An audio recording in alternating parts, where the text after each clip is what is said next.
नमस्कार दोस्तों, हमारी चैनल में आपका हार्दिक स्वागत है। आज हम सुन रहे हैं बड़ी मजेदार कहानी, बहू के मन की गांठ सत्य घटना।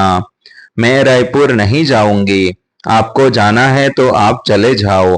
वैसे ही उस घर में कोई इज्जत और मान सम्मान तो मिलता नहीं।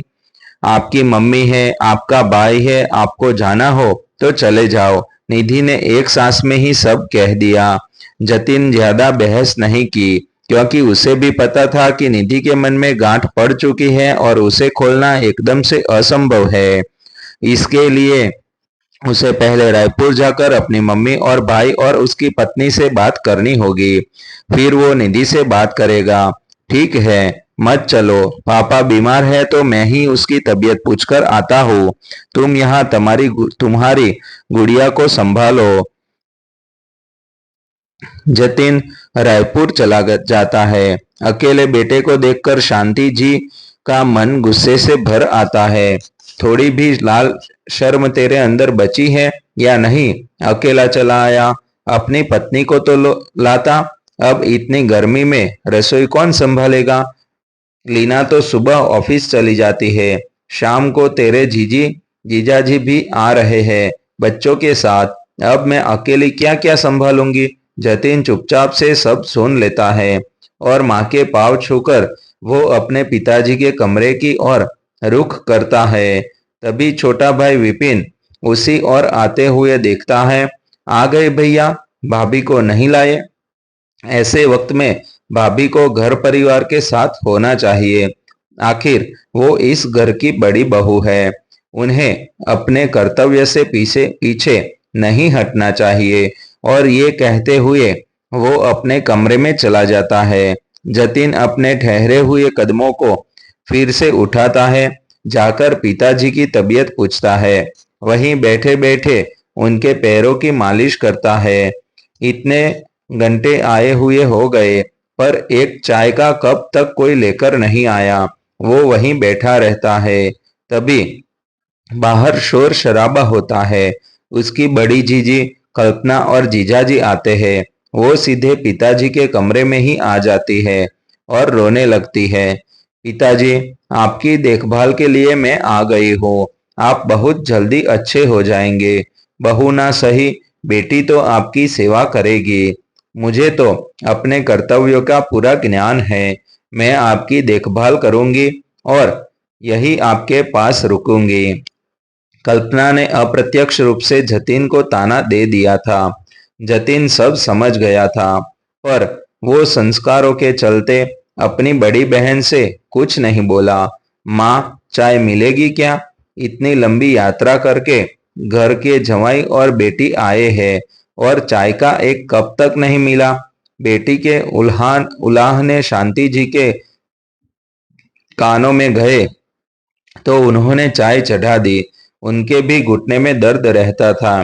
चिकित्सक ने ज्यादा खड़े होने को मना किया था, पर क्या करती? सबके लिए चाय लाकर अकेले ही भोजन की व्यवस्था में लग गई। रात के 8 बजे करीब लीना ऑफिस से आई। सबसे औपचारिक बात की, भोजन करने लगी। शांति जी उससे कुछ ना कह सकी। माँ, मैं तो आज ही जा रही हूँ। आपकी बड़ी बहू तो काम के डर से आई नहीं और छोटी के अलग ही ठसक है। वो कभी सीधे मुंह बात ही नहीं करती। अपना भोजन लिया और खाने लग गई। आखिर घर की बहुओं के कुछ कर्तव्य होते हैं या नहीं? जतिन, तू निधि को क्यों नहीं लाया? अभी माँ को मदद मिल जाती।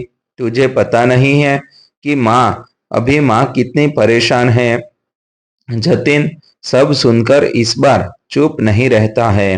जीजी, आप भी तो माँ की मदद करवा सकती हो। अभी तो पिताजी से आप यही कह रही थी कि मैं तो यहाँ आपकी सेवा के लिए आई हूँ। अब पिताजी इतने बीमार है और माँ के भी घुटनों में दर्द है, तो भोजन आप भी बना सकती थी। जतिन की बातें सुनकर कल्पना सकपका गई। तू भी बोल ले, तेरी पत्नी तो हमें इज्जत देती नहीं और तू भी सुना रहा है। हाँ, मेरी पत्नी किसी को इज्जत नहीं देती, क्योंकि आप सब ने उसे कभी इज्जत नहीं दी। आपके मन में गांठ पड़ गई है। आप सबके ताने, बातों और व्यवहार ने उसका कलेजा छलनी कर दिया है। आज वो भी अपने ससुराल आती, अगर आप सबका व्यवहार उसके प्रति थोड़ा भी अच्छा होता। आप सबको याद है, जब वो विवाह करके घर में आई थी, आप सबने मिलकर उसका क्या हाल कर दिया था। मैं नौकरी के कारण दूसरे शहर गया था, तब वो गर्भवती थी। उसे भरपेट खाना भी नहीं दिया जाता था। सुबह 5 बजे से लेकर वो रात तक अकेले घर का काम करती रहती थी। उसकी थकान, उसके पैरों की सूजन, उसके खाने पीने की इच्छाओं की उपेक्षा कर दी जाती थी। माँ की तरफ मुंह फूक करके पूछता है, माँ आप तो खुद 3 बच्चों को जन्म दे चुकी है। आपको नहीं पता था कि गर्भावस्था में एक होने वाली माँ की क्या इच्छाएं होती है। उसे किन शारीरिक और मानसिक परेशानियों का सामना करना पड़ता है। उस वक्त आपके तानों से ज्यादा उसे आपके ममत्व और आपकी देखभाल की जरूरत थी। कभी आपने उसकी पसंद पूछकर उसे उसकी मर्जी का कुछ भोजन बनाकर खिलाया था? और आप उम्मीद करते हो कि वो यहाँ आती और आपके बेटी जवाई की खातिरदारी करती। ये सुनकर शांति जी ने अपनी नजरें झुका ली। जतिन इस पर भी चुप नहीं हुआ। कल्पना जी, आप भी तो माँ थी। उस समय होने वाले दर्द को आप निधि का नाटक क्यों बताती थी? सिर्फ इसलिए कि वो एक बहू है, और बहू का दर्द सिर्फ नाटक ही क्यों समझा जाता है? उसकी तकलीफों को नजरअंदाज क्यों कर दिया जाता है? आपका भाई कुछ महीने यहाँ नहीं था, तो आपको उसे बहन के समान स्नेह देना चाहिए था। मेरा ये छोटा भाई, इसने तो मेरी पत्नी को नौकरानी ही समझ लिया था। गर्भावस्था में उससे बोलता है कि बाहर खड़ी कार साफ कर दो। जब निधि ने किया तो कहता है कि आप रोटी तो भरपेट खा लेते हो, कार साफ करने की ताकत नहीं है। गर्भावस्था के 8वें महीने में ये शब्द तीर की तरह चुभकर उसके मन की गांठ बन गए।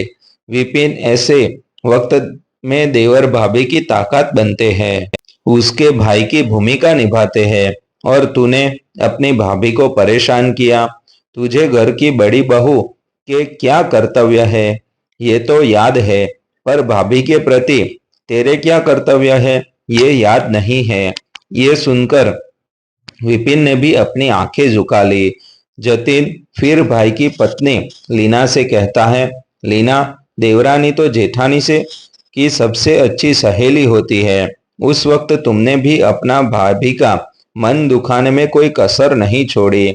जब मैं यहाँ नहीं था, तो तुम्हें अपनी भाभी का ख्याल रखना चाहिए, पर तुम हमेशा से उस गुरूर में रही कि तुम बहुत अच्छा कमाती हो।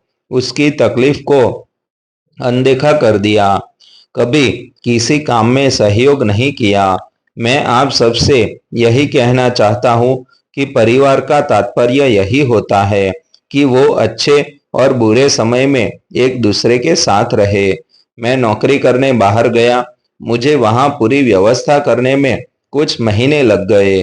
तब तक भी आपने मेरी पत्नी का ध्यान नहीं रखा, और आशा करते हो वो आप सबकी सेवा करे। आप सब यह तो चाहते हैं कि निधि इधर आए, घर का काम करे, हम सबकी सेवा करे, अपना कर्तव्य निभाए। लेकिन आप सब ने अपने कर्तव्य कब निभाए? घर की बहू तो हमेशा अपने कर्तव्य निभाती है, लेकिन ससुराल वालों को तो अपना कर्तव्य निभाने का अवसर कम ही मिलता है। एक बहू अब गर्भावस्था में होती है, तब उसे सबसे ज्यादा प्यार और देखभाल की आवश्यकता होती है। यही समय होता है। इस समय की गई देखभाल को और इस समय की गई अपेक्षा उपेक्षा को वो जीवन भर नहीं भूलती है। अगर आप सब सेवा करवाने के अधिकारी हो, तो देखभाल करने के लिए भी आगे आना चाहिए। वो घर की बहू है, तो इसका मतलब यह नहीं है कि सब कुछ सहेगी और कुछ ना कहेगी। निधि अभी इसीलिए नहीं आई कि उसके मन में कुछ गांठें हैं जो उसे यहाँ आने से रोकती है। वो बहुत कुछ जरूरी होता है तभी आना पसंद करती है। ससुराल में प्यार और सम्मान मिले तो बहू भी बेटी बन जाती है। अगर प्यार और सम्मान नहीं मिले तो बहू घर की बहू भी नहीं रहती। अगले महीने गुड़िया का प्रथम जन्म दिवस है। उस अवसर पर आप सब आइएगा। आपस में बैठकर मन की गांठें खोल लीजिएगा। कोई भी रिश्ता तभी फलता फूलता है जब उसमें कोई गांठ ना हो, वरना वो मात्र एक औपचारिकता बनकर रह जाता है। जतिन की बातें सुनकर सबको बुरा लगा, लेकिन फिर उन्होंने सोचा कि जतिन कुछ गलत नहीं कह रहा। निधि ससुराल वालों से कटी कटी सी रहती है, आती है तो ज्यादा बात करना पसंद नहीं करती और ना ही लंबे समय तक रुकती है। जतिन अपनी ओर से निधि के मन की बातें कहकर चला गया। उसे पूरा विश्वास था कि उसके परिवार वाले इस बारे में सोचेंगे और गुड़िया के जन्मदिन पर शुभ अवसर तक पिताजी ठीक हो जाएंगे और निधि के मन की गांठें भी खुल जाएगी। पूरा परिवार एक हो जाएगा। दोस्तों, ऐसी नई नई कहानियां सुनने के लिए हमारी चैनल सब्सक्राइब कर लीजिए।